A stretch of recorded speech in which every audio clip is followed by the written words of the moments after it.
안녕하세요. 저희 40차 한림 마이스 디스커버리 시작하겠습니다. 오늘은 미리 이제 공지해 드린 것처럼 저희가 지난 4월 1일 날 김경만 위원실 주최로 전시산업 활성화 방안에 대한 정책 간담회가 있었습니다. 그때 오늘 모신 세 분 협회장들하고 그리고 이제 전시장 운영자 협회, 전시산업진흥회 이렇게 협회장들까지 모셔갖고 이야기를 나눴었는데 그때 못다한 이야기들도 있고 지금 사실 전시산업 관련해서 현안 과제가 상당히 많기 때문에 오늘은 전시산업 당면 현안 과제 토론회라는 주제로 이야기를 나눠보려고 합니다. 오늘 우선 모신 분들을 간단하게 먼저 소개시켜 드리겠습니다. 우선은 한국전시주최자협회 회장으로 얼마 전에 새로 선임되신 이승훈 회장님 나오셨습니다. 네, 반갑습니다. 네. 한 달을 1년치 살고 있는 이승훈입니다. 네, 감사합니다. 네, 그리고 두 번째는 한국전시디자인설치업협회의 양은석 회장님 나오셨습니다. 예, 안녕하십니까. 양석입니다. 네. 한림 패밀리입니다. 네, 제가 그냥 저한테 보이는 화면 순서대로 지금 소개를 드리고요. 뭐 저희는 순서 중요하지 않습니다. 네, 세 번째는 한국전시서비스업협회의 이형진 회장님 나오셨습니다. 예, 안녕하세요. 한국전시서비스업협회 이형진입니다. 네. 잘 부탁드립니다. 네, 감사합니다. 세 분 모두 너무 참석해 주셔서 감사드리고요. 앞에서도 말씀드린 것처럼 사실 전시산업의 현안이 되게 지금 문제가 여러 가지 토의할 거리가 사실 많죠. 오늘 좀 전에 저희 시작하기 전에도 시즌 1, 2, 3까지 가야 된다. 이영진 회장님이 말씀해 주셨는데 뭐 시즌 1, 2, 3도 가능할 수도 있을 것 같습니다. 그래서 우선은 오늘 첫 번째 주제는 지금 이제 오늘 다시 코로나 확진자 숫자가 증가하면서 코로나 이 상황 속에 전시회 열 수 있느냐 이런 문제가 다시 대두가 되고 있고 뭐 전시장에 들어가는 사람 면적에 대한 부분들에 대해서도 지금 뭐 코로나 방역 수준이 바뀌면서 몇 명이 들어갈 수 있느냐 이 이슈도 나오고 있고 또 얼핏 이야기 들어보니까 이미 몇 개의 정부 행사가 현재 취소 이야기들이 나오고 있나 보더라고요. 그래서 이런 상황 속에 전시장이 코로나 방역 수준에 맞춰서 과연 우리가 열 수 있는지 연다면 어떻게 열 수 있을지 그 이야기를 먼저 나눠보도록 하겠습니다. 어느 분께서 먼저 말씀을 주실까요? 아무래도 이승훈 회장님이 네, 제일 전시주최자. 네, 뭐 가장 업데이트된 내용을. 네. 오늘 좀 따끈따끈한 소식이 하나 또 있었어요. 네, 그런데 이제 조금 추보식으로 시간 순서로 얘기하면 이제 지난 월요일 날 산업부와 보건복지부 중수본의 대변인, 손영래 대변인과의 미팅이 있었습니다. 일반적으로 중수본이 과장급이 나오는데 대변인이 나왔다는 건 그만큼 전시산업 분야에 대한 지금 중요성을 인지하고 있다라는 것이고요. 그래서 이제 그날 나온 얘기가 당초에 중수본에서 1단계 6, 그 다음에 2단계, 3단계, 4단계 888 이렇게 기준을 제시를 했었는데 그날 나온 일단은 기준은 우리 전시산업에 대하여는 상주 인구를 제외하고 상주 인구란 참가업체의 직원 또 전시장에서 일하는 그런 서비스 담당 직원들을 제외하고 순수하게 관람객 입장객 기준으로 했을 때 1단계 4제곱미터당 1명 그리고 2단계 3단계 6제곱미터당 1명 4단계 8제곱미터당 1명 이렇게 협의안이 나왔습니다. 그래서 저희가 분석을 해보니 1단계는 대략적으로 한 2, 3제곱미터당 1명 정도 꼴이 나오고 2단계는 뭐 4제곱미터 현행과 좀 비슷하다. 그리고 3단계도 역시 저희가 16제곱미터에서 2.5단계의 16제곱미터당 1명에서 6으로 됐으니까 상당히 많이 개선된 거죠. 예, 그렇게 지금 이제 안이 나왔고 오늘 또 한 번 더 이제 저희가 중수본에 확인을 해보니 그날 그렇게 설명해 줬음에도 불구하고 저는 계속 1단계는 2제곱미터당 1명 해줘야 된다. 상주인구 제외하고 2단계는 꼭 4를 해야 된다. 왜냐면 2단계까지가 중요하다. 3단계, 4단계는 아무래도 개최 여부가 불투명한 상황이고 실질적으로 1단계 새로 개편되는 1단계, 2단계가 중요한데 2제곱미터당 1명, 4제곱미터당 1명 해주십시오. 이렇게 제가 자료를 다 만들어가고 심지어는 코엑스 전시장에 실제 전시 부스를 배치한 도면까지 들고 가서 중수본 담당자들 다 설명해드렸어요. 이렇게 상세하게 이렇습니다. 그랬더니 그분들도 본인들이 생각했던 것보다 훨씬 더 전시회가 방역이 안전하고 잘 이렇게 하고 있구나라는 걸 그날 또 인정을 하셨고, 그래서 그날 미팅 이후에 이제 오늘 통화를 딱 해보니 이제 제가 이제 하시는 얘기가 4단계까지도 6제곱미터로 하겠습니다. 그래서 전시는 4666 이렇게 하겠습니다. 이제 그만큼 4단계에서도 6제곱미터 한 명이 들어가도 될 정도로 전시장은 확실하게 방역을 안전하게 하고 있다라는 부분에 대해서 중수본이 어느 정도 인정을 해주시고 계시는 것 같습니다. 네. 근데 1, 2단계의 2제곱미터, 4제곱미터는 아직은 확정은 안 됐어요. 네, 그거는 안 됐고 일단 1단계는 4제곱미터 그리고 2단계는 6제곱미터 예, 그 기준으로 현재까지는 돼 있대. 그것만이라도 진짜 사실 예. 또 상주 인구를 상주 제외하니까요. 인구가 빠졌다는 게 지금 엄청난 거죠. 네, 저희가 시뮬레이션 다 돌려봤어요. 그랬더니 네, 네. 그러니까 뭐 부수당 2명씩 들어가면 사실 네. 1,500명 들어간다고 쳐도 네, 상주 인구가 이미 뭐 한 600명, 700명 돼버리면 전시장에 들어올 수 있는 일반 관람객의 숫자가 너무 줄기 때문에 그게 저희 네. 결정이었는데 4제곱미터, 6제곱미터만 돼도 2단계, 3단계에서도 6제곱미터가 된다고 하면 상주 인구 빼고 네. 된다고 하면 네. 예, 사실 뭐 진짜 많이 개선이 된 거죠. 그런 거죠. 왜냐면 우리가 간단한 비관한 예로 코엑스 우리가 보통 이제 에이올이든 아니면 뭐 킨텍스든 우리가 보통 전시회를 10,000스퀘어미터 기준으로 분석을 하잖아요. 그럼 10,000스퀘어미터일 때 현행 우리가 2단계일 때 4제곱미터당 한 명이면 2,500명이 동시에 입장 가능하지 않습니까? 참가 업체 직원 포함입니다. 그런데 6제곱미터당 한 명으로 하면은 1,667명의 관람객이 들어갈 수 있고 부스를 400개 넣었을 때 한 개의 업체 부스당 2명씩 기준하면 8명이 또 들어가는 거거든요. 그러면 결국 동일하다는 얘기예요. 맞다는 이야기. 네. 그리고 만약에 부스가 좀 더 늘어났다. 그러면 더 많은 인원이 더 들어갈 수 있는 거고, 예, 한 그런 거니까요. 다만 이제 저희가 이제 참가업체 직원의 통로와 관람객 직원은 통로는 분리하기로 했습니다. 이제 그거는 뭐 서로 이제 동서를 좀 겹치지 않도록. 다르고. 네네. 업체 입장 시간 좀 다르기도 하고요. 네. 그래서 그런 측면에서 많이 좀 방역 당국에서 우리 업계의 목소리를 많이 좀 인정해 주신 게 아닌가. 저희가 이제 현재 2.5개 단계 수준에서도 열 수 있는 거니까요. 그러니까 이게 예. 그만큼 참가자 숫자, 그러니까 면적을 줄여줬다라는 이야기는 4단계까지도 전시회를 얼마든지 할 수 있는 지금 조건이 만들어졌다라고 저희가 이해할 수 있겠죠. 그렇죠. 예, 맞습니다. 이제 저희만 가능하다고 하면 네, 4단계 가도 전시회는 열 수 있다. 민간은 사실 계속 전시회를 네. 개최하려고 하는데 문제는 정부 주최자들이 행여 뭐 들어와서 문제가 생길 수도 있기 때문에 이런 이유들로 자꾸 취소하거나 연기 계속 이렇게 하는 게 가장 큰 문제여서 그 맞아요. 부분에 대한 것들을 이제 향후에 저희가 좀 어떤 형태로든지 풀어야 되지 않을까 하는 그런 생각이 드는 부분인 것 같습니다. 아이고, 맞습니다. 그날 우리 양은석 회장님하고 이영진 회장님도 전시회만 열리면 모든 게 해결됩니다. 그렇게 강조하셨는데, 이제 정부 행사들이 우리가 열어달라고 그날 또 간담회 때 우리가 그렇게 또 건의하지 않았습니까? 네. 근데 이제 사실 이제 정부 행사를 강제할 수 없으니까 그것이 좀 어려운 부분인 것인데, 저희가 좀 그런 부분은 좀 정부 부처에 또 저희 전시회의 안전성 이런 것들을 조금 더 직접적으로 설명하는 그런 기회들을 저희 스스로 만들어서 예, 결국은 저는 저희 업계가 노력을 해야 된다고 생각합니다. 근본적으로는. 예. 제가 어디 이벤트 쪽 이야기 보니까 어디였더라 잊어버렸는데 뮤직 페스티벌을 지금 준비하고 있고 그 해당 지자체에서 하라고 허락을 해줬다고 하더라고요. 그래서 이런 것들이 잘 되면 지자체 행사들이 그렇게 그냥 무조건 취소해서 면피하는 것들은 좀 사라지지 않겠냐 이런 이야기들을 하시는 분들을 뵀었는데 네. 양은석 회장님이나 이영균 회장님 이제 실제로 주최자들을 상대하실 테고 정부 주최자도 상대하지 않으시나요? 요새 지금 분위기가 어떤지 이야기해 주실 수 있으실까요? 예, 뭐 우리 이영지 회장님 말씀하실 거 많다니까 저는 짧게 말씀드릴게요. 어차피 겹치기도 하니까.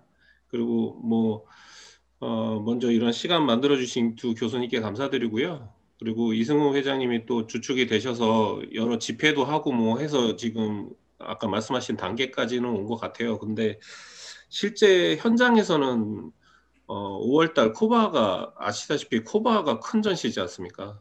코바가 취소됐거든요. 실제 상황이고, 또 오늘 한 건 또 민원을 받았어요. 협회에서.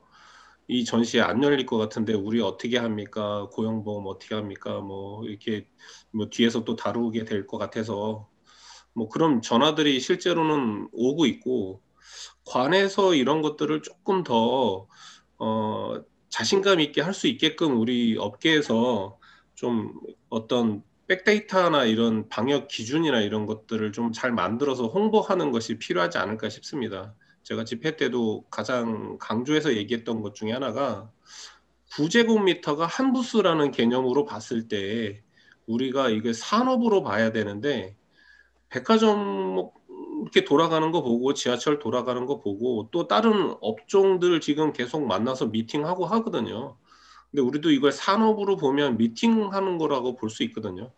그래서 하나의 산업으로 좀 인정받기 위해서는 우리가 좀 자료를 좀 정리해서 적극적으로 홍보를 좀 더 해야 되지 않을까 생각합니다. 아니 사실 뭐 오늘 뭐 어제 선거가 끝나긴 했지만 선거 유세 기간에는 사람이 많이 모여도 전혀 뭐 모였다라고 해서 뭐 흩어지라는 것도 없고 뭐 모이면 모일수록 좋다라고 하는데 이 행사는 뭐 절대 모이면 안 된다 이런 식으로 한다라는 거는 조금 형평성에 있어서 분명히 다 어긋나지 않나라는 생각이 듭니다. 이영진 회장님 뭐 혹시 이 지금 방역 수준과 전시회 개최 혹시 중앙 아니, 뭐죠? 정부가 하는 행사들이 취소되는지 이런 쪽에 대해서 뭐 의견 주실 거 있으실까요?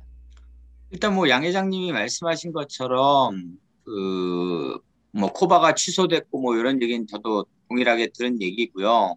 그다음에 전시회가 정상적으로 열리는 부분에 대해서 뭐 이승훈 회장님이 말씀하신 것처럼 몇 스퀘어미터당 몇 명이 들어와야 되고 뭐 이런 기준도 중요하지만 일단 정부에서 인식 자체를 조금 다르게 생각해 주셨으면 하는 생각이 많이 들어요. 그러니까 예를 들어 백화점 같은 경우는 필요시설이라고 해서 인원 제한 없이 들어오는 부분이 있는데 어떻게 보면 전시 산업도 바이어들이나 누군가 쇼핑을 하러 오는 거 아닙니까?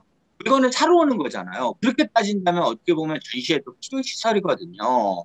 그런 부분에서 인식을 하셔야지 전시회도 식당이나 뭐 이런 뭐 그런 다른 것하고 똑같이 동등한 그런 부분에서 기준을 세운다고 그러면 되게 어려운 부분이거든요. 그래서 이 부분에 대해서는 저도 되게 민감해요. 우리 윤은주 교수님이 방금 정말 멋있는 얘기 하셨는데 선거할 때는 텔레비에 나와서 영상으로 보셨겠지만 그 많은 사람들이 계속 모여 있었잖아요. 그리고 굉장히 붙어 있었어요. 그런데도 이상이 없다라고 하고 계속 진행을 했는데 전시회는 그런 것도 아닌데 너무 규제가 심한 게 아닌가. 그리고 정부 계신 분들이 어쩔 수 없이 취소하는 건 알고 있지만 그래도 그런 부분에서 조금 더 신중하게 생각하셔야 되지 않을까라는 생각이 드네요. 이상입니다. 네, 맞습니다. 진짜 그런 부분들이 아무튼 뭐 정부도 어렵게 잣대 그러니까 기준을 마련을 해갖고 제한을 방역에 대한 이야기를 하겠지만 실제 이 업을 하는 사람의 입장에서는 각자가 다 느끼는 게 다르긴 하겠지만 좀 너무 이게 형평성이 안 맞는 부분들이 나타나서 조금 더 세밀하게 들여다보고 기준을 제시를 해야지. 누군가에게는 이게 경영과 그 밑에 같이 일하는 사람들은 사실은 다 밥 먹고 사는 문제에 해결되는 일인데 이런 부분들이 조금 너무 안일하게 되는 거 아닌가 하는 아쉬움이 분명히 남아 있는 것 같습니다. 또 이제 두 번째 요새 핫한 이슈인 것 같은데 저희가 경영 유지를 위해서 지원금들을 받아왔었는데 요 부분에는 우리 지금 양은석 회장님이나 이영균 회장님 디자인 쪽이나 서비스 협회에 다 해당하시는 내용일 텐데 두 단체에 있는 이 업 자체가 전시산업발전법에는 전시산업 종사자라고 되어 있는데 해당 이제 각자의 등록되어 있는 업종에서는 이제 전시산업자로 인정받지 못하다 보니까 경영 유지 그 지원금에 있어서의 지금 차등을 보고 계시는 부분이잖아요. 우선 요 문제에 대해서 먼저 한번 양은석 회장님 먼저 말씀해 주시겠어요? 모르시는 분들도 계시기 때문에. 예. 네, 뭐 간단한 문제부터 말씀을 드리면 최근에 그 버팀목 지원금이 정부로부터 4차 지원금이 책정이 돼서 나왔는데 다른 협회들은 잘 모르겠습니다만 저희 협회는 그 한국 표준산업 분류 코드에 전시라는 코드를 쓰지 않고 있기 때문에 쓰고 싶어도 코드가 없습니다. 코드가 없다 보니 우리에게 맞는 코드가 없다 보니 통계청에도 만들어 달라고 해도 만들 수가 없는 상황이고 해서 지원금을 받을 때나 혜택을 볼 때 은행에서 금리 대출을 받을 때 세제 혜택이나 이런 코로나 시대의 피해는 똑같이 전시 업종과 받고 있는데 반해서 세제 혜택 등 이런 것들 혜택 이런 것들을 할 때는 전시 산업이 아니라고 배제되는 거죠. 그리고 또 이중 규제를 저희 쪽 협회는 받고 있다고 생각이 되는 것이 실내건축 면허가 있기 때문에 같은 얘기입니다만 실내건축 면허에서 국토부에서 또 제재가 있습니다. 그래서 지금 가장 저희는 사실은 더 큰 이슈가 되는 것들이 그때 발표 때도 말씀을 드렸지만 7월 달에 아마 면허 정지를 당할 수도 있어요. 이게 구조가 저희 같은 경우는 3월 말에 작년도 매출을 신고를 하고 3년 단위로 이 면허갱신 체크를 한단 말이죠, 정부에서. 그때 이게 마이너스 매출이 난 데들은 다 조사 대상이 됩니다. 이유 불문하고. 근데 조사하면 다 면허 정지예요, 거의. 그러면 전시회가 7월부터 본격적으로 열린다고 했을 때 일할 장치회사가 디자인 설치회사가 없는 겁니다. 이런 큰 문제를 산자부에 계속 말씀을 드렸는데 산자부에서 이 부분에 대해서 국토부에 얘기를 하면서 산자부에서도 굉장히 혼란스러워해요. 그 건설법에 그 1,500만 원 미만은 괜찮은데 이상은 국토부에서 안 놔주는 거예요. 그래서 1,500만 원 미만이냐 아니냐를 가지고 저희하고 굉장히 좀 자료를 주고받고 하는 거는 뭐 계약금. 예, 설치할 때 디자인을 하고 설치할 때의 비용을 저희는 이제 전시다 보니까 전시 디자인하는 비용부터 설치하고 철거하는 비용, 그 안에 들어가는 이벤트 비용, 각종 이런 건축에서 얘기할 때는 턴키라고 하죠. 모든 턴키 비용으로 계약을 하게 된단 말이죠.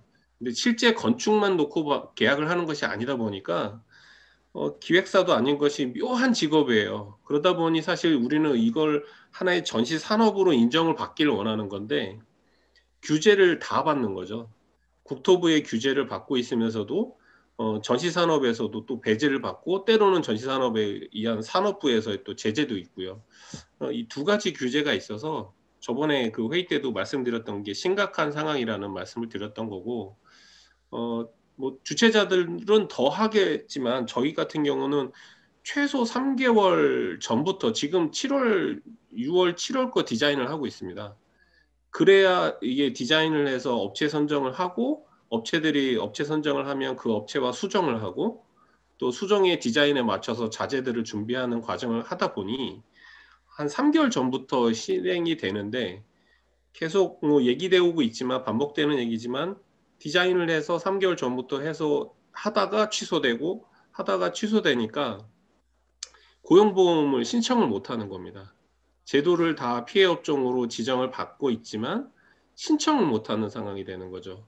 심지어는 오늘 또 하나 민원을 제가 이거 세미나를 한다고 여러분들한테 이렇게 좀 쪽지를 보냈더니 한 군데에서 뭐 업체라고는 뭐 얘기를 하진 않지만 1년 동안 작년 한 해 동안 한 2억 정도 지원을 받았는데 단속을 했대요. 그래서 단속에 걸려서 벌금이 7억이 나왔답니다.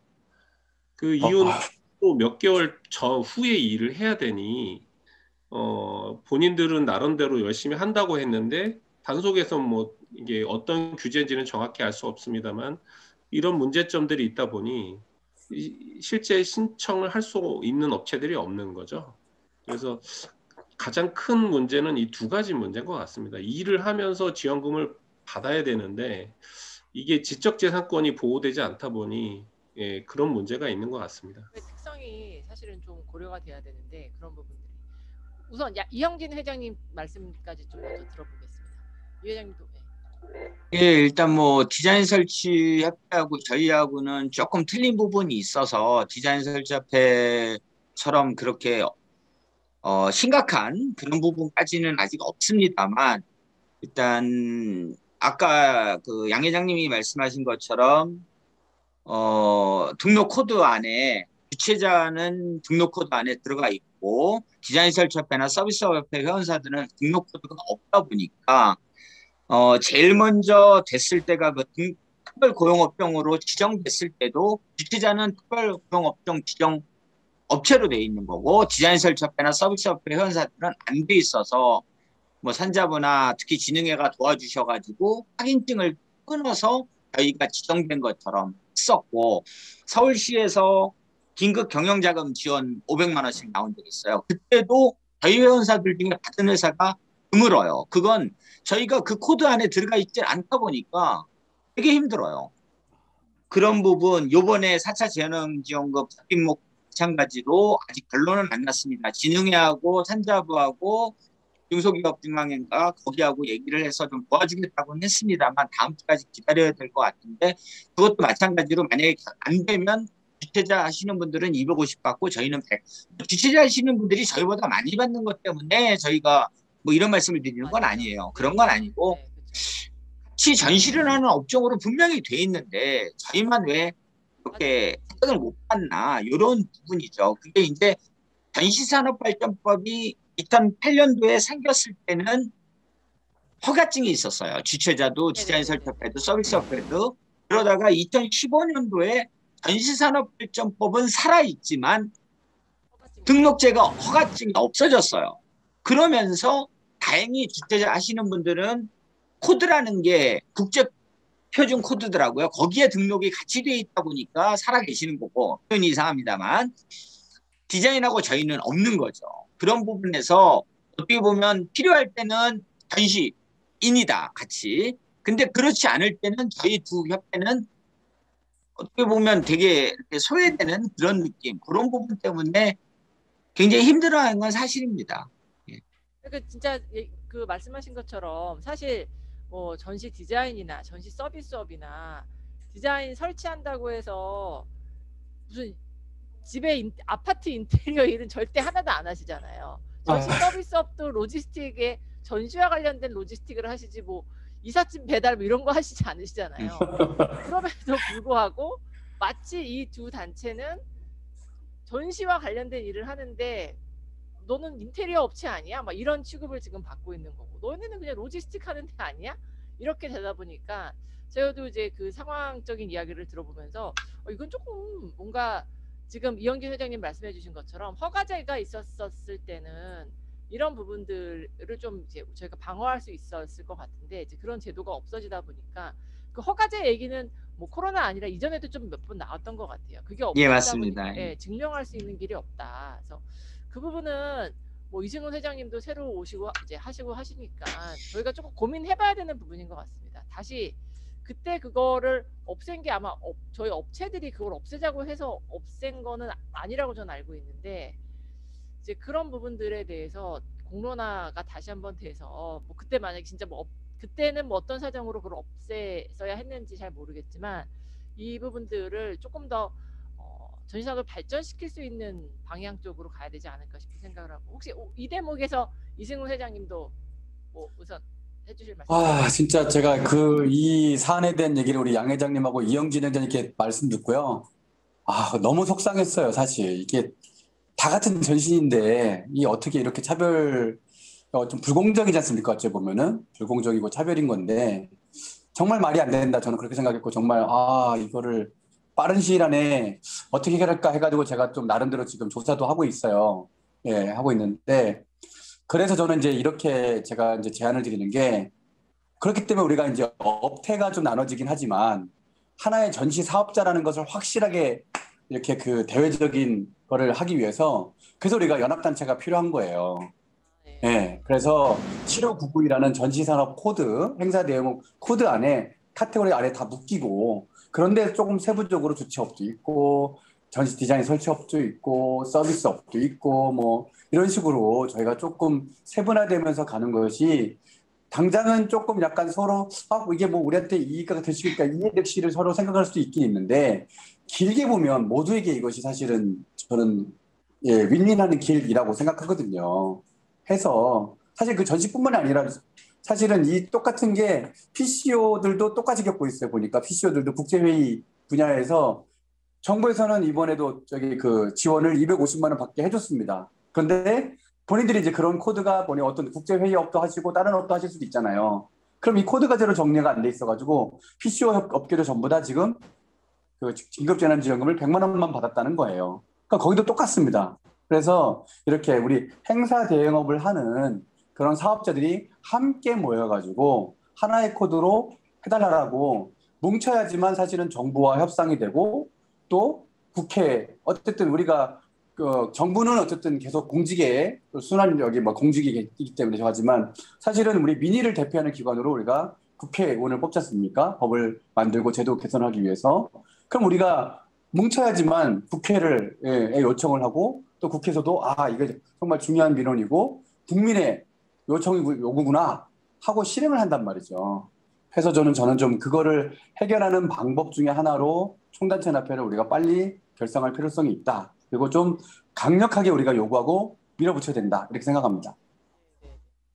감사합니다. 지금 말씀해 주신 것처럼 뭐 총단체 연합회로 우리의 이야기를 드리는 것도 한 목소리를 내는 것도 중요할 것 같고 아까 네. 허가제 같은 것도 중요할 것 같고 등록제입니다. 등록제. 등록제. 등록제. 예. 그렇게 그래서 그거를 전시산업발전법에 저희가 어떻게 반영할 건지를 해야 되는데 전시 주최자 하나의 힘, 디자인 설치업 협회 하나의 힘, 서비스 하나의 힘으로 안 됩니다. 모든 단체가 운영자까지 포함해서 진행회까지 포함해서 똑같은 목소리를 내야 됩니다. 그래야지 정부에서도 업계끼리 먼저 정리하고 와 이런 말 못하는 거거든요.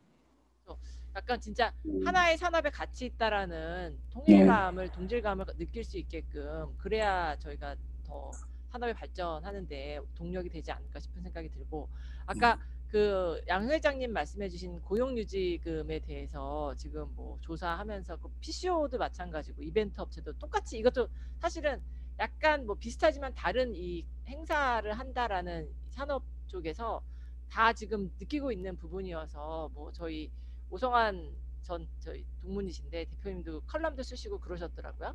그 내용을 보면 고용유지금을 이제 받았는데 그러면 일을 하지 말아야 되는데 문제는 저희 업의 특징이 저희는 뭐 전시는 주최 전시회를 갖고 있는 경우에 조금 다를 수 있겠지만 지금 디자인이라든지 로지스틱이라든지 PCO 같은 경우에는 이게 입찰에 참가해야 되는 거다 보니까 뭐 상당수의 직원들이 휴직을 하고 있더라도 입찰을 혹시 참가해서 딸 수 있지 않을까. 입찰도 사실 딸지 안 딸지 알 수 없는 내용인데 혹시나 하는 기대감에 입찰을 제안서를 쓰다가 그게 지금 걸리는 경우가 나오는 거죠. 아까 이제 뭐 2억 받았는데 9억을 지금 벌금으로 냈다.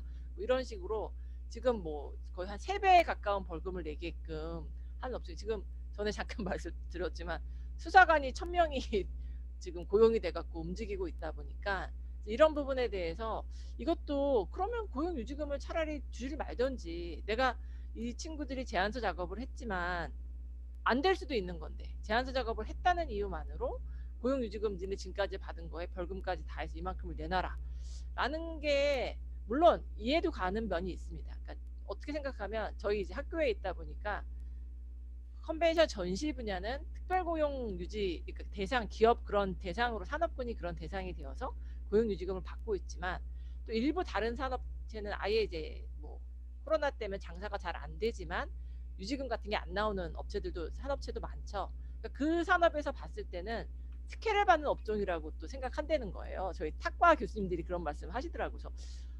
저들의 눈에는 또 그렇게 보일 수도 있겠구나라는 생각을 저도 하긴 했었는데 그래도 이거를 이제 뭐 너네가 버텨야지 나중에 전시고 컨벤션이고 코로나 끝난 다음에 산업이 다시 살 수 있다라는 그런 걸로 버팀목 자금 말 그대로 줬는데 이거를 약간의 어떤 제안서 작업을 했다라는 이유만으로 벌금을 막 이렇게 내린다는 건 이건 진짜 좀 해결을 해야 되지 않나 하는 생각이 저는 개인적으로도 강하게 들어서 이 부분도 아까 뭐 양 회장님도 말씀해 주셨지만 그 서비스업 협회 쪽에선 이런 불만은 없으신가요? 아주 많죠. 많은데 제가 지금 알고 계신 얘기 말고 다른 얘기 하나 재밌는 얘기 하나 해드릴게요. 고용유지 지원금을 받고 있으면 직원을 내보내지도 못하고 직원이 나가서도 안 됩니다. 그건 알고 계실 거예요. 예를 들어 고용유지 지원금을 예를 들어 4월까지 받았다. 그러면 5월까지는 직원들이 나가면 안 됩니다. 그런데 직원이 나가겠다고 하는데 어떻게 막아요? 못 막잖아요. 이게 참 재밌는 얘기예요.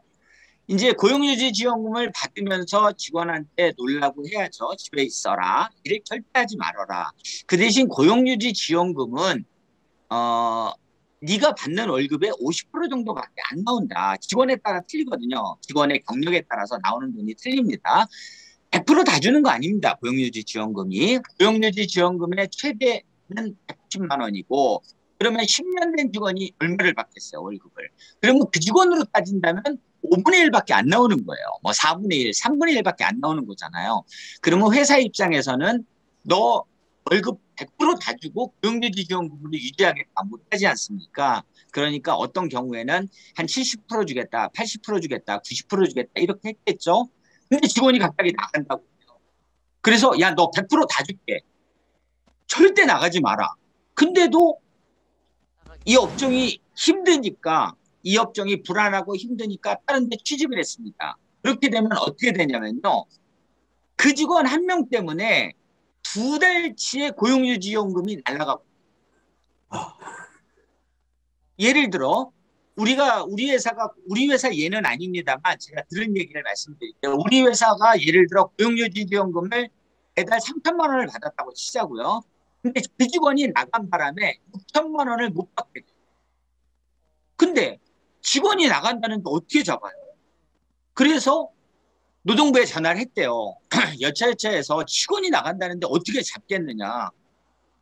그분이 그렇게 얘기한 건 아닙니다만 제가 그냥 편하게 얘기하자면 그건 당신 사정이고 규칙은 직원이 나가면 안 되는데 나갔으니 2달치는 못 준다.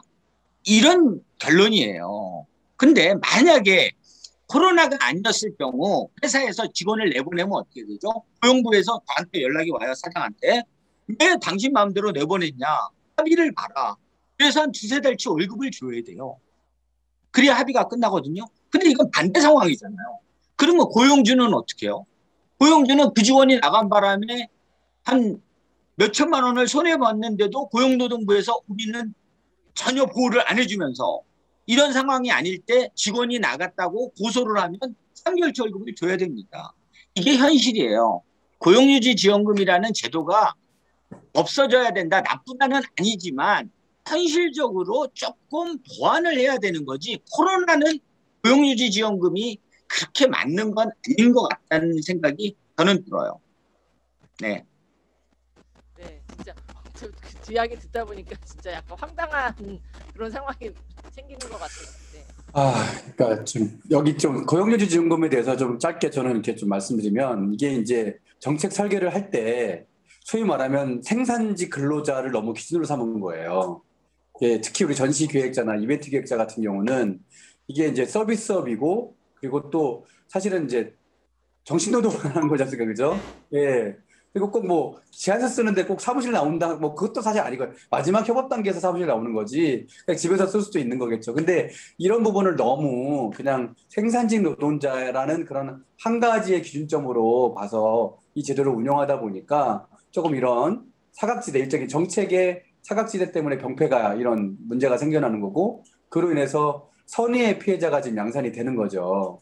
예, 그래서 이런 부분을 저는 좀 적극적으로 한번 고용노동부와 우리 업계가 대화를 할 필요가 있다. 왜냐하면 저희가 악용하는 게 아니지 않습니까? 일부러 고용주지원금 받으면서도 직원들 출근해 이런 게 아니거든요. 부득이하게 다 휴직을 하고 쉬고 있다가 6개월 이후에 해야 될 일을 지금 당장 6개월 이에 일을 정시할 때는 출근을 시키겠죠. 근데 지금 당장 그냥 잠깐 제안서 만들어야 될 급한 작업이 있으니 프리랜서를 쓸 수 있습니까? 누굴 쓸 수 있습니까? 어쩔 수 없이 이제 뭐 앞으로 일을 하기 위해서 잠깐 제안서 쓰는 건데 그런 것 때문에 이렇게 어마어마한 과징금을 하게 한다는 것은 제가 볼 때는 조금 이 제도에 좀 보완점이 있고요. 저희 업계가 좀 저는 제가 볼 때 좀 적극적으로 고용노동부와 좀 대화를 하고 국회 그 환경노동위원회 환노위에 국회의원님한테 좀 이렇게 제안을 해서 이런 부분은 현실과 좀 괴리가 있으니 그 갭을 좀 없애주십시오. 이렇게 우리가 적극 한번 건의할 필요가 있다고 봅니다. 저희가 업종에서 아직 그 고용노동부하고 직접 이야기를 할 기회는 없었던 거죠. 지금까지는 저는 없었던 걸로 얘기 들었어요. 이 얘기를 저도 듣고 저희 협회에서도 저한테 몇 분이 건의를 주셔서 저도 알아보고 있는 중이거든요. 근데 어쨌든 그런 것이 공식적인 대화는 없었던 것 같습니다. 이건 지금 되게 심각한 문제로 계속 그 이야기가 되고 있어서 네. 또 아마 이제 뭐 이미지를 관리해야 되는 건 아니지만 이런 걸로 인해서 뭐 엄청난 지금 소문들이 나고 있기 때문에 이런 부분들은 좀 어떻게 해서든지 현실에 맞게끔 빨리 바뀌어야 되지 않을까 싶은 생각이 들고 맞습니다. 또 그 사람들은 모르고 이렇게 하고 있는 거겠죠. 사실 알면서 이거를 뭐 어디 한번 누가 걸리나 두고 보자 막 이러면서 지금 있지는 않을 테니까 그렇다라고 하면 이제 이런 기획업의 특징상 우리가 사실은 뭐 보장도 안 돼 있는 제안서를 쓰는 거고 안 될 확률이 사실 더 많은 그런 상황 속에 이 부분들을 제안서를 썼다라는 이유만으로 이렇게 하는 건 조금 문제가 있다는 것들을 직접 말씀을 한번 드려야 되지 않을까 싶은 생각이 강하게 들어오는 것 같습니다. 네. 그 또 양은석 회장님도 혹시 뭐 더 하실 말씀 있으실까요? 아니 뭐 뒤에 산업 다른 주제 때 같이 말씀드리겠습니다. 같이 중복되는 거 있습니다. 어떤 얘기 하시고 싶으세요? 저는 이 산업 육성 체제 구축이라는 주제를 주셨는데 네네네. 뭐 지금 기회가 돼서 간단히 말씀드리면 이러한 것들이 다 우리가 전시회 중심으로 성장을 해왔다고 보거든요. 그러니까 지원도 사실 산자부로부터 지원도 진흥회를 거쳐서 좋은 전시회를 그 육성하는 쪽으로 지금 매년 70억, 80억 이렇게 해서 또 우수 전시회를 선정해서 하고 있고 전시회 위주로 육성을 해오고 있었는데 그런 전시회 위주의 육성이라기보다는 이런 모든 것들을 산업으로 봐야 된다는 거죠. 왜냐면 독특하잖아요, 우리 하는 일이. 우리 하는 일이 독특한 거를 산업으로 인정받지 못하면 그 누구도 이해할 수 없는 특이한 일이라는 거죠.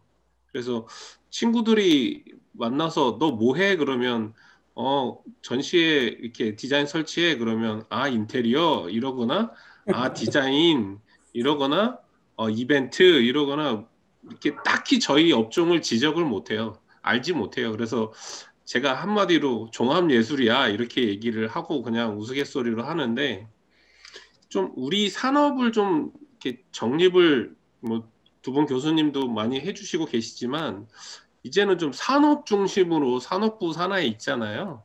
그러니까 산업 중심으로 좀 성장해서 좀 성장해 나가는 게 정책이나 이런 것들이 다 만들어져야 되는 게 아닌가.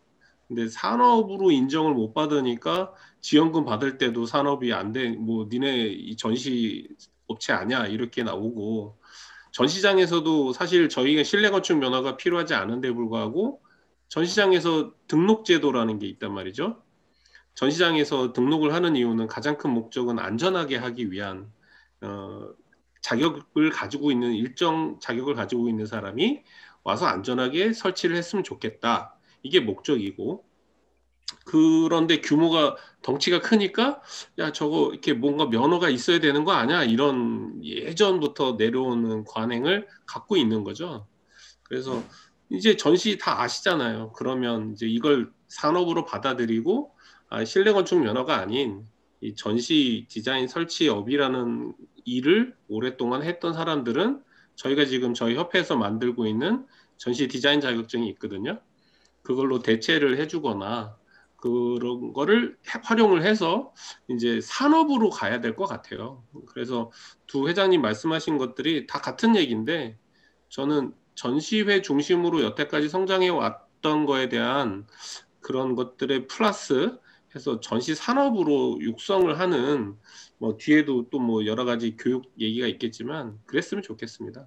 이게 진짜 그 저희가 주무부처가 산자부인데 저도 참 의문 아닌 의문인 것 같아요. 이 산자부는 진짜 전시를 어떻게 보고 있는지, 전시를 지금 양 회장님 말씀하신 것처럼 산업으로 보고 있는지, 그러니까 무역 촉진의 어떤 도구라고는 이야기하지만 산자부가 전시 산업에 대해서 관심을 갖는 어떤 열이라 그래야 되나 이런 것들이 사실은 제가 그날 뭐 간담회 때도 잠깐 말씀드렸지만 문체부랑은 되게 온도 차이가 큰 것 같거든요. 문체부는 마이스를 좀 마이스 산업이라고 그러니까 뭐 문체부도 그런 이야기는 해요. 뭐 마이스 산업이라고 하기엔 너무 좀 협소하다라고 하지만 산업으로 키우려는 여러 가지 노력들을 한다고 저는 생각하는데 산자부는 참 어떻게 생각하면 예산의 지원도 뭐 문체부보다 몇 배가 큰 산자부임에도 불구하고 예산의 지원도 그렇고 담당 뭐 과도 없고 뭐 담당 주무관 뭐 사무관 이런 분들도 이 일을 오롯이 하시는 분들이 맞나 싶은 생각이 들기도 하고 해서 실제 산자부가 우리의 주무부처라면 적어도 뭐 무역 전시과 정도가 있어야 되지 주무 딱 하는 그런 과가 있어야 되지 않나라는 생각이 저도 들긴 하는데 뭐 또 이승훈 회장님 예, 제가 추가로 하나 말씀드리면 저희 이사회를 하는데 저희 회사 작년도 매출이 한 뭐 30억 이상 마이너스가 됐단 말이에요. 그러면 이사진들이 대부분 다 저희 회사 규모 정도 된다고 전제하에 10분이 모이면 300억이 그 자리에서 마이너스가 난 거예요. 그래서 제가 궁금해서 진흥회에 그 2019년도 통계 자료를 좀 받아서 봤어요. 그랬더니 진흥회 통계 자료에 의하면 1조 2,300억이 우리 디자인 설치 협회의 매출이라는 거죠. 2019년도 매출이. 과연 1조 2천억이나 되는 산업인데 산업부에서 이렇게 작게 취급해도 되는 산업인가? 라는 의문점을 계속 혼자 갖는 거예요. 1조 2천억 정도를 뭐 제조회사가 했다면 거기가 법정 관리에 들어갔다면 어떻게 했을까라는 고민을 좀 해봤거든요. 그래서 좀 너무 작은 기업들 10인 미만 소기업들이 소상공인들이 모여 있다 보니 한 목소리를 내지 못하는 그런 부분이 좀 큰 것 같고요. 그래서 이 매출에 대한 부분을 계속 제가 이제 산업부 만날 때마다 얘기하는 이유는 1조 2,300억이 작지 않습니다라고 계속 얘기하는 거거든요. 그리고 이건 주최자 매출이 아니고 디자인 설치 매출입니다. 서비스하고 주최자까지 합치면 훨씬 더 큰 매출이거든요. 그렇다면 이게 작은 매출은 아닐 것 같은데 제 개인적으로는 산업부에선 이 매출이 작은 숫자인가를 사실 좀 궁금하긴 해요. 예. 그래서 좀 산업으로 좀 봐줬으면 하는 생각입니다. 예. 이게 진짜 뭐 산업으로 인정은 뭐 제가 느끼기도 인정은 받고 있지 못한 것 같기는 합니다. 물론 매출액 기준으로 따졌을 때 사실 뭐 워낙 큰 대기업들이 있기 때문에 매출액으로 저희가 이렇게 밀고 나가서는 산자부로부터 이야기 뭐 이거 산업으로 봐달라 했을 때 매출액을 갖고 이야기하기에는 저희가 그건 좀 얘기가 안 될 수도 있을 것 같긴 한데 그런 거 이외에도 저희 이 전시 산업이 있으니까 무역을 촉진하는 데 있어서 저희가 그거를 프로모팅 하는 건데 그런 중요성은 간과한 채 그냥 너네는 다 말씀하신 것처럼 뭐 10명, 5명 소상공인들이 모여있는 서비스 업종이야 라고만 이야기를 치부하는 것 같아서 그런 부분에 있어서는 만약에 진짜 이 전시회가 다 없어진다 라고 하면 이게 과연 우리 무역이 물론 뭐 대기업들이야 하겠죠. 대기업들이야 하겠지만 대기업만 있는 게 아니라 중소기업들도 많이 있는데 이 중소기업들의 무역은 앞으로 어떻게 할 수 있을 것이며 그런 부분들에 대해서 이런 이야기 하다 보니까 중소기업 벤처부로 가야 되나 막 이런 생각 저도 좀 들기는 하는데 이런 게 참 산업으로서의 육성 이게 또 신임 회장님께 너무 큰 짐을 계속 드리는 것 같지만 이제 그게 또 이제 전시 주최자 협회에서 조금 이제 고민해봐 주셔야 되는 일 같아요. 어떻게 산업으로 우리가 육성할 수 있을까 그런 체계를 그래서 아마 이제 조금 위원회 체제라든지 주최자 협회의 운영 체제를 변화를 주실 것 같다라는 기대를 하고 있는데 그런 부분들이 향후에 고민이 되게 많이 필요할 것 같다라는 생각이 들고 이 산업과 관련돼서 같이 또 그 이야기 나누고 싶은 주제는 저희가 그날도 이제 코트라가 지원하는 해외 예산에 대한 이야기들을 했지 않습니까? 뭐 이승호 회장님이랑 제가 어제도 잠깐 통화했지만 저희가 그날 뭐 해외 예산을 다 없애버리고 그걸 국내 전시로 돌리자라는 건 아니죠. 그러니까 지금 한시적으로 코로나 상황 속에 전시회를 어차피 해외에서 제대로 할 수 없고 온라인 전시회를 하고 있지만 그날도 뭐 실전권을 했다라고 하지만 실전권 하는 거하고 거기서 결과물이 나오는 건 이거 완전 다른 이야기인데 실제 온라인 상담회를 했을 때 계약이 일어나는 것들은 상당히 지금 저조하다라고 이야기를 하고 있거든요. 이런 부분들에 뭐 해외 전시 예산 이만큼 쓰는 거 좋은데 국내 전시에도 예산을 조금 할 수 있게끔 그런 부분들에 대한 것들과 함께 해서 산업으로서의 육성을 고민해야 되지 않을까 싶은 생각이 듭니다. 우선 이승훈 회장님께 먼저 마이크를 드려볼까요? 네, 제가 어떤 부분을 얘기하면 될까요? 육성을 하기 위해서 어제도 말씀 주셨던 이제 해외 예산 국내 전시회 지원하는 부분에 대해서 네. 그러니까 이제 뭐 저는 이제 좀 아주 이제 좀 쉽게 얘기했을 때 오늘도 사실은 그 문제로 윤한성 사무관 저한테 직접 전화 주셔가지고 통화를 했는데요. 저희가 또 중기부 글로벌 성장 지원과 그쪽에 낼 자료를 좀 협회 차원에서 만들고 있습니다. 그래서 지금 현재 수출 바우처, 그러니까 수출 바우처를 많은 기업들이 이제 매년 예산을 쓰고 있는데 수출 바우처에서 가장 많은 선호도와 또 실제로 가장 많은 예산이 투입되는 메뉴가 전시회입니다. 해외 전시회. 예, 메뉴가 8가지 뭐 전시회, 뭐 마케팅, 뭐 바이오 발굴, 뭐 동영상, 뭐 안내 자료 여러 가지 메뉴들이 있는데 가장 선호도 높고 실제로 예산도 많이 투입되는 메뉴가 이 해외 전시회인데 아시다시피 이제 해외 전시회가 지금 잘 이루어지지 않고 예, 뭐 다들라도 막 연기하거나 뭐 축소하거나 막 계속 이런 상황이거든요.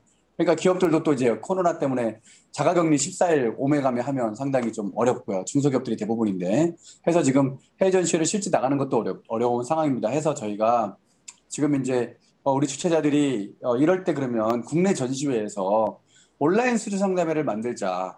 국내 전시회마다 온라인 수주 상담회를 만들고 현장에다가 상담장도 만들고 예, 온라인 수주 상담 장비도 만들고 또 해외 바이오도 미리 다 섭외를 해서 전시회에 참가하면서 온라인 바이오하고 상담할 수 있는 걸 만들어주자. 그러면 바이오는 아시지만 바이오가요. 이게 전시장에 나오는 바이오 특징이 뭐냐면 비즈니스할 준비가 되어 있습니다. 그냥 일반 사무실에서 양쪽 다 일반 사무실에서 그냥 온라인 화상 회의를 하면 아무도 긴장도나 관심도가 좀 이렇게 좀 떨어져요. 그런데 일단 제품 전시 참가 업체가 전시장에 딱 나와서 제품을 가지고 상담회를 하면 그만큼 바이어도 아무래도 온라인이지만 그래도 여기 지금 전시회에 이 사람이 나와 있고 이 사람은 그만큼 상담할 준비가 되어 있고 확실하게 수출에 대한 의지가 강해. 나한테 어쨌든 팔아보려고 할 거야. 그럼 나도 거기에 대해서 무역 조건을 수입 조건을 딜링해서 내가 물건을 뭐 소싱할 필요가 있다면 하겠다. 이렇게 서로 좀 더 강력한 비즈니스 환경이 구축되는 거죠. 해서 국내 전시회에서 온라인 수출 상담회를 구축을 하고 한다면 그런 전시회에는 수출 바우처를 참가업체들이 참가해서 사용할 수 있도록 해달라. 이것이 이제 그날 제안 사항이었고 산업부에서도 상당히 좀 긍정적인 입장인 것 같습니다. 그래서 중기부도 그날 어쨌든 현장에서는 적극 좀 검토해보겠다. 그래서 현행 제도에는 국제 인증 전시회는 가능합니다. 그래서 저희가 요구하는 거는 국내 인증 전시회까지 좀 가능하게 해달라. 그리고 더 나아가서는 설령 국내 인증 전시회가 아니더라도 작년에 그런 프로그램이 없었는데 올해는 우리가 그런 프로그램을 만들고 실제로 또 전시회 주최자 중에서는 뭐 해외 좀 네트워크를 갖고 있는 주최자인 경우에는 얼마든지 바이어들을 리크루팅할 수 있거든요. 또 본인이 없어도 해외 전시 사업자나 또 수출 상담회를 하는 전문 업체들이 얼마나 많습니까? 그분들하고 서로 협업을 해서 하면 되는 거예요. 그럼 저는 이제 국내 전시회가 좀 더 국제화, 무역 전시회화하는 데는 효과가 있고 또 지금 현재 해외 전시회가 열리지 않기 때문에 정말 이렇게 일을 못 하고 있는 해외 전시 사업자나 수출 상담회 사업자들이 국내 전시 주최자와 협업을 하면서 서로 일할 기회가 생기는 거죠. 저는 좀 이런 측면에서 좀 적극 좀 제안을 드리는 겁니다. 지금 마지막에 말씀해 주셨던 사실 해외 전시 사업하시는 분들이 우리 한재필 사장님도 그렇고 너무 우리 소외되어 있다 이런 말씀 하시는 것 같더라고요. 네. 맞습니다. 저희 주최자협회는 아시다시피 이제 주최 사업자뿐만 아니라 해외 전시 사업자와 대행 사업자들이 함께 있거든요. 그래서 그런 요구들이 많이 좀 있었고 제가 회장으로서 아무튼 그런 부분을 좀 잘 이렇게 우리 회원사들이 좀 일할 수 있는 기회를 만들어야 되기 때문에 제가 지난번에 말씀드렸지 않습니까? 우리에게는 헌법 32조 2항이 보장한 일할 권리가 있다. 그래서 우리는 일할 권리를 차지합니다. 아니 지금 아직 말미에 말씀해 주셨던 해외 전시 사업자들하고 그들이 국내 전시회에 어차피 코로나 한시적인 상황 동안이라도 예. 성공할 수 있는 그런 모델이 나오면 그 모델이 성공하면 코로나 끝나고도 그런 모델들이 계속 유지될 수 있을 것 같아요. 예, 저는 그런 겁니다. 예, 맞습니다. 오히려 그게 진짜 진정한 글로벌화가 될 수 네, 있어요. 네, 그런 전시회가 개최가 되면 해외 바이오가 실제로 국내에 올 테니까 그런 영역으로 조금 키워나가면 그게 또 산업의 발전 하나의 모습이 되지 않을까 싶은 생각이 드네요. 네. 네. 이영긴 회장님께서는 이런 발전과 관련된 주제에 대해서 혹시 회장님 그 마이크 컴퓨터에 원래 마이크를 끄셨어요?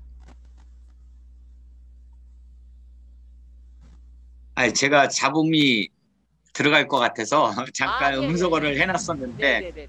그걸 안 켜고 말씀을 드렸네요.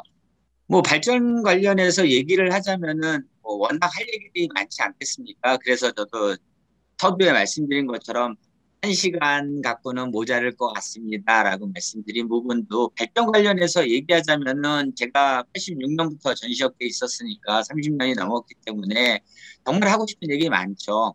그래서 그런 부분보다는 아까 우리 양 회장님이 말씀하신 부분에서 저도 참 공감하는 게 디자인 설치협회 쪽이 1조가 넘었다고 하지 않습니까? 저희 서비스업 협회 쪽도 이번에 조사를 해봤습니다만 1조가 넘더라고요. 코로나가 터지기 전에는 매출이 얼마가 될까, 다들 얼마나 될까 이런 생각만 하다가 코로나가 터지니까 서로들 다 힘드니까 많이들 공개를 하고 계세요. 이게 뭐 100% 정확할지는 모르겠습니다만 서비스업 협회도 한 1조 2천억 정도 예상을 하고 있거든요. 그 이상이겠죠. 그렇기 때문에 뭐 산자부에서 저희 산업을 어떻게 생각하시는지는 잘 모르겠고 저희 산업을 인정을 하고 안 하고를 떠나서 전시산업발전법이라는 걸 만드셨을 때는 어떤 생각이 있으셨으니까 만드셨을 거 아니에요. 근데 전시산업발전법 자체를 없애신 게 아니고 일부를 없애신 거란 말이에요. 뭐 정확히는 모르겠습니다만 공정거래위원회에서 그 제재를 하면 안 된다, 뭐 개방을 해야 된다 이런 의미에서 이 등록제를 폐지했다라고 저는 알고 있습니다. 그게 정확한 건지는 모르겠습니다만 어찌됐든 주최자협회든 디자인 설치협회든 서비스업협회가 전시산업발전법이라는 게 생기면서 만들어진 협회예요. 그리고 산자부에서 분명히 뭔가 조사가 필요하거나 뭔가 자료가 필요할 때는 협회에 요청을 합니다. 근데 협회에서 뭔가 필요할 때는 협회를 인정을 안 해줘요. 그게 저는 제일 서운해요. 산업부에서 전시산업을 인정 안 해줘도 좋습니다. 그러나 협회가 전시산업발전법 때문에 생겼다면 전시산업발전법에서 협회가 필요 없다면 없애라고 얘기를 하시든가. 그러면 없애면 되잖아요. 그러든가. 그러면 저희가 예를 들어 주최자협회로 들어가던 진우회로 들어가던 알수협회로 들어가던 문광부로 들어가던 어디 다른 데로 갈 거 아닙니까? 근데 협회는 있어야 된대요. 근데 전시산업발전법에 협회는 인정을 안 해줘요. 그렇다면 되게 애매한 상황이지 않습니까? 그런 것 때문에 아까 말씀드린 그런 특별고용업종이나 뭐 버팀목이나 이런 게 저희가 인정을 못하는 그런 부분이 전시산업발전법에 그런 게 없어져서 등록대가 없어져서 이런 결과가 오는 건데 산업으로 인정을 받고 안 받고를 떠나서 그거 뭐 당연히 받으면 좋겠죠. 그러나 그런 거를 떠나서 산자부 안에 있는 전시 산업을 조금 더 신경을 써서 전시할 수 있도록 신경을 써주셔야 되는 게 맞다라고 보는 게 대기업 사무실 가보셔서 아시겠지만 다 직원들 일해요. 공장에서도 다 직원들 일해요. 그것처럼 산자부 안에 있는 전시 산업에 있는 사람들도 직원들이에요. 저희들 직원들이잖아요. 저희가 일하는 데가 전시장이라 이거죠. 근데 폐쇄하라는 거 아닙니까? 공장이나 회사를 폐쇄하라고 안 하는 것처럼 전시장도 폐쇄하라고 하면 안 되는 거예요. 왜? 저희의 일자리니까. 그렇다면 폐쇄를 하게끔 해주실 것, 폐쇄를 하라고 하면 보상을 해주시든가. 이 시장은 저희의 일자리입니다. 일자리에서 일을 하겠다는 거잖아요. 그러면 이거는 차원이 틀린 부분에서 좀 생각을 하는 게 맞지 않나라는 생각이 들고요. 그다음에 해외 전시 얘기가 나와서 제가 벌써 30분이 다 돼가는데 더 얘기를 해도 되는지 모르겠습니다만 네. 제가 하나만 딱 말씀드리고 싶은 게 뭐냐면 예를 들어 GS가 해외에서 전시회가 열립니다. 근데 우리나라 업체가 못 가요. 그건 그쪽에서도 자가격리가 있을 수도 있는 거고 우리나라에서도 자가격리가 있을 수도 있는 거 아닙니까? 제가 주최자가 아니기 때문에 제가 이런 말씀을 드릴까 말까 망설이다가 제 아이디어가 있어서 하나만 말씀을 드리는 건 해외에서 전시회는 열리는데 우리나라 업체들이 참가를 못합니다. 자가격리부터 시작해서 코로나가 걸리는 게 걱정이 되고 이래서 참가를 못하지 않습니까? 그렇다면 저는 우리나라 관을 만드는 겁니다. 만들어서 영상으로 쏘는 거죠. 아, 예. 왜냐면은 뭐 충분히 영상으로도 되니까 그게 그 코트라나 이런 데서 하는 1대1 매칭 아닙니까? 근데 그걸 그런 매칭으로 해서는 제가 봤을 때 효과가 적다 이거죠. 그렇다면 해외에서 열리는 전시회, 열리지 않으면 할 수 없겠지만 해외에서 전시회가 열린다면 우리나라 국가관을 그 나라 가서 하는 게 아니라 우리나라에 오픈을 하는 겁니다. 오픈을 해서 영상으로 쏴주는 거죠. 그러면 그 나라의 일정 부스를 빌려서 거기다가 모니터를 엄청나게 많이 설치를 하고 거기서 이제 바이어들이 보는 거죠. 보다가 A라는 회사에 A 제품 관심 있다. 그러면은 바로 영상으로 샤워할 수 있게 해주는 거죠. 저는 그런 생각을 했었어요. 만약에 제가 해외 전시를 주최하는 사람이었다면 아마 이걸 시도해봤을 겁니다. 시도를 해봤을 것 같아요. 네. 왜냐하면 1대1 매칭이라는 게 그리고 제품 없이 1대1 매칭은 되게 어렵거든요. 그러다 보니까 뭐 효과가 있는지 없는지 모르겠습니다만 많이 효과 없다는 얘기를 많이 하시니까 저도 효과 없다라고 생각하는 게 일단은 어려운 거죠. 그렇다면 정부에서 해외 전시회 자금을 갖고 계시잖아요. 그렇다면 그걸 이렇게 이용해서 쓰면 충분히 효과가 크거든요. 우리나라 참가업체 중에 미국하고 우리나라하고 시간대가 있으니까 나는 참가 안 하겠다라고 할 수도 있겠지만 정말 그 전시회에 참가를 하고 싶었는데 코로나 때문에 못 간다면 시간대가 뭐가 관계 있어요? 중요하지 않다고 보거든요. 아니면은 우리나라에서 산업전을 하나 해외 업체들한테 보낼 전시회를 하나 여는 거죠. 달란 게 없어도 되는 거죠. 그리고 그걸 성투를 하면 되죠. 그러면 해외 바이어들이 볼 거 아닙니까? 저는 그런 코로나 시대에 어떤 아이디어가 나오지 않으면 힘들다라고 생각하거든요. 그렇기 때문에 그런 차원에서는 우리나라 전시장이나 주최하시는 분들이 코로나 시대에 좋은 아이디어를 만들어서 예산이 있으니까 예산이 없다면 모르겠지만 그 예산을 그렇게 쓰는 건 어떨까 하는 제안을 드립니다. 그건 제 생각입니다. 진짜 좋은 아이디어신 것 같아요. 저희가 회의 같은 경우에는 실제 그렇게 일어나고 있어요. 회의도 사람들이 만날 수가 없으니까 그냥 어디 한 군데서 메인 영상을 만들고 있고 다 각각의 지역에서 따로따로 만나는 거예요. 한꺼번에 그렇죠. 만날 수 없으니까. 싱가포르에서 한 20명 모여 있고 서울에 한 20명 모여 있고 뭐 몬트리올에 한 20명 모여 있어서 시간대가 맞는 사람들끼리는 그 시간대 한번 같이 보고 영상으로. 시간대 안 되는 사람들은 그냥 또 녹화되어 있는 영상 위주로 보고 채팅 그거 글만 남긴다라든지. 그래서 회의는 실제로 그렇게 열리는 게 있는데 이 전시회는 진짜 좋은 아이디어신 것 같아요. 그러니까 저도 충분히 가능합니다. 네. 그렇게 해주면 국내 전시 업체들도 뭔가 훨씬 더 이렇게 활동을 할 수 있고 그렇게 해서 또 해외하고의 네트워크를 구성할 수 있고 저희가 여기서 해외 나가서 국가 간 이제 뭐 나가봤자 몇 부스 못 나가는데 여기서 하게 되면 훨씬 큰 부스로 많은 업체. 그럼요, 충분하죠. 예산도 훨씬 적게 들고요. 네네네. 그런 부분에 있어서는 되게 좋은 아이디어실 것 같아요. 자, 이제 시간이 거의 다 돼가고 있어서 우선 뭐 각각 다들 저희가 원래 뭐 교육에 관련된 이야기, 인력 양성에 대한 이야기도 사실은 진짜 시즌 2 해야 될 것 같은데 그런 부분들도 이야기 나눠봤으면 좋겠다 말씀을 드렸는데. 그 마무리 멘트 겸 뭐 교육에 관련된 이야기를 같이 해주셔도 좋을 것 같습니다. 우선은 양은석 회장님 먼저 말씀 부탁드릴까요? 예, 뭐 시간 내주셔서 감사하고요. 교육 관련된 얘기를 제가 그때 그 김경만 의원하고 같이 미팅할 때 또 말씀드렸지만 저는 황희공 교수님이나 윤은주 교수님이 이런 세미나 참여를 통한 이런 언택트, 그러니까 온라인 교육도 굉장히 중요하다고 생각하거든요. 그걸 황 교수님한테로부터 말씀을 듣고 저희 회사는 지금 하이브리드로 체제 변경을 하고 있어요. 실제. 그래서 실제 온라인 계약을 하고 있고요. VR을 저희가 지금 하고 있습니다. 실제 저희 회사가 받아들이고 변화를 좀 받아들이고 하는데 하다 보니 이제 교육이 필요한 거죠.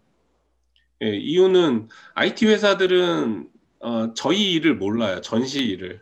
그러다 보니까 그들은 이 전시 일을 교육을 받아야 되는데 그건 되게 좀 어렵거든요. 시간이 필요하고. 하지만 저희한테 IT 교육은 물론 시간 어렵지만 조금만 노력하면 우리가 원하는 것 정도는 할 수 있더라고요. 저희 회사에서 홈페이지를 자체로 만들어요. 예, VR 이런 그 거. 정도, 예, 그 정도는 할 수 있게 됐어요. 뭐 코딩도 제가 공부를 했고. 그래서 이런 제가 궁금해서 전시산업발전법도 좀 찾아봤는데 전시산업발전법이 그렇게 막 엉성하지만은 않아요. 예, 12조에 전시산업 전문 인력 양성의 의무 사항이 있어요. 예, 산업통상자원부 장관은 전문 인력을 양성해야 한다. 1, 2, 3조 이렇게 나와 있단 말이죠. 근데 저번에 제가 그때 만나서 얘기했더니 교육부 자료 커리큘럼을 쓰라는 거예요. 그래서 좀 되게 좀 마음이 아팠어요. 교육부 거 쓸 것 같으면 산자부에 있는데 내가 산자부 아들 아닌가? 산자부 자식인데 교육을 저쪽 가서 받으라고 하는 얘기를 하면서 그분이 전시산업발전법을 모르고 있나? 그래서 좀 자료를 만들어서 보낼 거예요. 다시 보낼 건데 제가 원하는 거는 언택트를 받아들이는 변화를 겪는 과정에서 겪고 있는 이 과정에 이 산업, 아까 제가 말씀드린 산업으로 좀 보호가 돼야 된다는 거죠. 대기업으로부터 카카오나 네이버나 그 기타 또 큰 대형 기획사로부터의 일거리들이 지금 실제로 뺏기고 있거든요. 그래서 뭐 그런 것들을 좀 어느 정도의 그 과도기 진입장벽이라고 하기는 그렇고 과도기를 좀 줘야 되지 않나. 대기업으로부터 오는 거에 대한 진입장벽은 약간 있어야 될 것 같다라는 거와 함께 병행해서 교육이 필요하다는 거죠. 그 사이에 열심히 교육을 노력을 해서 이 흐름을 받아들이고 그때 돼서는 나중에 그들하고 정당한 경쟁을 해서 수주를 해 나가는 어떻게 보면 산업 입장에서 보면 그게 긍정적인 게 아닌가라는 생각을 계속 해요. 그래서 교육적인 부분에서 좀 산업부에서 지원을 좀 해주시고 저희 업계에 있는 협회분들도 좀 노력을 해서 교육을 좀 계속해서 받도록 하고 또 그런 커리큘럼을 저희 협회에서 만들고 있고요. 좀 안타까운 건 저희 협회에서 고용노동부하고 해서 지금 현재 교육을 하고 있는데요. 신청자가 넘칩니다. 예, 굉장히 많이 필요로 해요. 그래서 저희 협회는 제가 회장이 지금 2년 차인데 되면서 목표가 자생입니다. 예, 그냥 스스로 살아남을 수 있는 협회가 돼야 된다고 생각을 해서 지금 교육도 고용노동부로부터 지원금을 받아서 커리큘럼을 저희가 짰어요. 그래서 개원대학교 그다음에 여러 교수님들 전시 관련된 교수님들한테 자문을 얻어서 지금은 개원대학교의 커리큘럼을 사용하고 있습니다. 그래서 지금 VR 관련된 AR 관련된 교육 프로그램을 하고 있고 실제로 저희 직원들 포함해서 100여 명이 수업을 듣고 있어요. 인기가 좋습니다. 예, 그래서 지금 계속 그거를 장기 프로그램으로 연장을 개발해 달라는 요구들이 있어서 지금 고용노동부하고 지금 미팅 중인데 이런 거를 고용노동부하고 하는 것도 좋지만 산자부에서 좀 이렇게 좀 거시적으로 크게 보고 좀 같이 할 수 있는 교육을 좀 짰으면 하는 아쉬움이 좀 있습니다. 예, 끝으로 자리 만들어 주셔서 감사하고요. 우리 이영지 회장님 2탄 기대하겠습니다. 그리고 그러면 이제 그 두 번째로 이승훈 회장님. 네. 네, 시간이 많이 지났으니까 그냥 요약해서 헤드라인만 말씀드리면 지금 이제 전시회 기획자들에게 필요한 마인드가 과거에는 이제 행사 전문가였거든요. 근데 앞으로는 이제 마케팅 전문가의 역량이 필요합니다. 예, 그래서 온라인과 오프라인을 아울릴 수 있는 역량부터 해가지고 또 이제 빅데이터, 또 고객 관계에서의 부분, 그리고 지금까지는 고객이 좀 참가업체가 주로 이제 고객이었는데 앞으로는 참가국까지 고객으로서의 확장 가능성이 있고 해서 이런 마케팅 전문가로서의 제격이 좀 많이 좀 필요하고요. 좀 그런 부분에 대해서 좀 우리 산학연이 함께 예, 뭔가 좀 그런 틀을 만들고 또 산업부에 제안해서 예산도 좀 지원을 좀 해달라고 요청해야 되지 않을까 생각합니다. 네, 감사합니다.